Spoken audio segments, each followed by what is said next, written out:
rankings. They have actually had a little bit of a whoopsie today, so hopefully they can bring that back up to scratch. I mean, this is a team that we know can do well, and they were on fire during the Super Week and just absolutely battering through so many different teams, but now Godsend underneath them. Godsend actually have 150% of the points that Canina Power. That's right, they have 3 points, whereas Canina Power have 2. Absolutely. So they've been going up and putting in a lot more work on that leaderboard. We'll see if they're able to rack up a couple of points. Canina Power trapped on the upstairs right now, but a nice nade from Black-White gets the first knock onto Navy. Rodini, some heavy flak sent his way as well. But they're biding their time. They're a little bit nervous to go for this fight. It's early doors, and neither of them want to go out to continue a bad run on the day. That was Rob Dini's final first aid kit as well, so this fight, you imagine the Canina Power want to finish it as fast as possible, but Rob Dini going to clear out the low ground. Oh, hello. Oh dear, he gets naded. A nice cook around the side. Rolkis able to get the knock, gets the flush, but taken down from the outside. That's the backup coming in for Black-White, and more bullets flying in through that doorway. Axa takes down Victor. Canina Power now circling to avenge their fallen brothers as they push on in. 2 players down, 1 getting rezzed. It's just Zuku now in active service for the squad, but in goes Axa. The rest of the team are up, but not before Zuku goes down. Black-White and Axa still going, and Gonzo runs into the fray. Victor still on the floor. Rolkis is very low, gets the heal off, and his teammates down as well. Just 1 player standing. Into the room they go. Godsend fall, and Canina Power ride strong. That was a very messy fight, but what it did for these players will drop down. Swaggin goes extremely low. That might be a flush. He needs help from his teammates. Swaggin now down. And Law as well taking a knock. This is going the way of Team Unnamed, despite them only having 2 members, and now we're in a 2v2. That's interesting. I mean, it was a 1-man push into 2 players, and they knew they were there. A bold play did not pay off. Center Texas sprays through the window, does a lot of damage to Bucky. Ran on the top floor though, isolated. Law ticking away, ever-present threat of losing yet another player for Alpha 7. Vitu2K, is he going to go for another 1v2 push? Because I feel like they haven't learned their lesson from the previous one, Blank, and ran right around the corner. Vitu2K waiting in the wings. Oh, this could go disastrous for Alpha 7, but I think they've managed to get everyone back up. Law's healing. You know, it doesn't work the first time. Do it again. Oh yeah. Bucky goes down, did get that first aid off, but this might just be the end of it now. Ran trying to make it happen, but Alpha 7 deciding actually, if we push in as a full unit, this tends to go a lot better. Why didn't you do that the first? That just finished off the entirety of Airwolf Limax. That is Airwolf Limax gone, but we're going to take a look at Nova XUF versus Loops. This fight was going to come to a head for some time right now on the northwest side of the circle. Both teams been trying to rotate through here, stay away from one another as long as possible, but now it has come to that time in the game where, you know what, we need to start taking lives off people. It's come to a head. Order 6 behind the tree will just get bombarded. That's a double! Nicely done there. Well, he managed to get the downed player behind the tree from Nova XQF and knocking down onto Order 6. So Loops with a dominant footing into this fight right now. Carrillo just jumping up behind the wall. That's the confidence that he's displaying. He knows that he can just go for these shots with relative safety.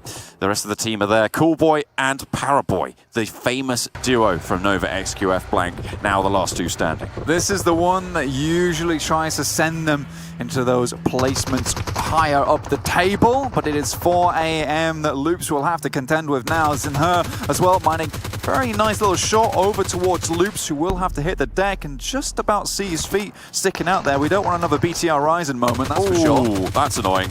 That's annoying for Carrillo. Paraboy actually pops over the wall, gets that flush, takes the point away, but a lovely shot from Zachinher, actually taking down Paraboy on the run. Despite Loops having the sightlines, 4 Angry Men still continuing to put the pressure on, and with a heavy southern shift, they are going to have to move. Blank, I haven't talked about it yet, but this is a Dino Park circle. This is a Dino Park little finish here. It's going to get exciting. What a nade. That is such a long shot. Of Dino Park, but gets spotted, gets shot down. Just Kengzo left, as it almost always is for the squad. Blue Bees struggling to leave this position as 4 Angry Men continue just to control basically the whole map, Blank. I don't know how they always manage to get it done, but they do. They find those spots. Again, it's Sinher actually moving up on top of Bluebee's beautiful molly, comes through the side. It hits on the first try. Now, very low HP, moves out into the smoke. And 4AM, the remainder of the team come up from behind. What a well-coordinated push from them, but now the circle. Snake in the grass, we'll see if he's able to slither on towards a higher placement, as Abrupt Slayers will have to leave as well. They'll be behind Canina Power. It's going to be pretty chaotic on this eastern side. Svan tossing nades over to Canina Power's position. not able to weave them in between these vehicles to get the shots off. Kengzo, as you can see there, he is the ghost of Vikendi, the solitary winter soldier now. He will have to move. Hopefully he can try and take out some teams with him.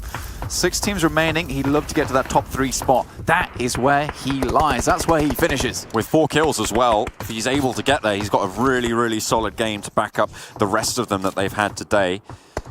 They pick themselves from the vehicle. Really good stuff from them, actually. It's so hard when they need to drop up, find a new place of cover, but you don't want to get taken down as you drop out the vehicle, but an aid drops from on above. Black-White hits a dirty one. It's the double-double as well. They managed to send one further and get a second knock onto another player from 4 Angry Men. So now it's only 2 players standing, and Svan is isolated from this cluster of players. Gonzo cooks up another, sends it out wide, looks for more to Jinhei, and Hasaki will do damage, but no more than that. Suk looking to keep himself alive into the rest of this fight, and another nade sends out wide. Suk goes down, and 4 Angry Men are taken out to a bombardment from Kanina. That is the rough part of playing like 4AM does, where they fight so many teams at the same time. They had to deal with Zeus, who are currently in an engagement between them and Archer Gaming, so we'll hold that thought just for the time being. Now Kanina Power trying to make something happen versus Abrupt Slayers. They've got 12 kills. They've done plenty in this lobby already, Blank, but you're right, Abrupt Slayers looking to push on through. Zeus playing spoiler to the Archers as well on the northwestern edge. Kengzo. They try and make their push. Kengzo now picks up to strike and tries to go for the shots. Looks like he's going to be able to find it. Wipes out the majority of Abrupt Slayers. Joker's out in the zone. Will look to be healing here. Kengzo has the stims, has got 2 first aids, but the Molotov will finish it off. Gonzo picks up another kill for Kanina Power. His teammate is downed. It's risky to go for it. I don't know if Gonzo's going to try and go for this vault. Gonzo is absolutely godly when it has come to nades today. The vault there is very, very risky, like you say, very bold, but that's the type of thing that Gonzo likes to do, but it does not pay off in this situation as Aberley hits a nasty little headshot there, and now they'll be beginning to move up. This is what we love to see from Zeus. It's what they bring out most often in the league play, is that aggressive movement, taking that center zone. Now Archer's just healing out, and I believe this game might just be over now. It's a question of who can heal for the longer. Fabian on 2 first aids, or